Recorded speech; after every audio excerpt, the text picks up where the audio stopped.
சரி, அந்த ஆள் வந்து என்ன என்ன தப்பு பண்ணிட்டான்? ஒரு இடத்துல உழைக்கிறான், அதை போய் மக்களுக்கு ஹெல்ப் பண்ணுறான். ஓகே, 80% 90% கொடுக்குறான் அவன் உழைக்கிறதுல. அவங்க அம்மா அப்பாவுக்கு கூட அவன் 10% தான் கொடுக்குறான்னு சொல்கிறாங்க. ஸோ இவ்வளோ இது ஹெல்ப் பண்ணிகிட்ருக்கான். இப்போ இந்த ஹெல்ப் பண்ணும்போது லெஜிட்டிமேட்டாக நிறைய எனக்கு தெரிஞ்ச மில்லியனர்ஸ்லாம் இருக்காங்க.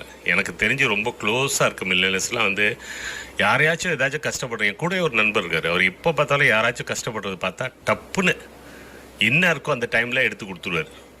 கொடுத்துட்டு தான் வேறு வேலை. ஆனால் அது வெளியில் யாருக்கும் தெரியாது.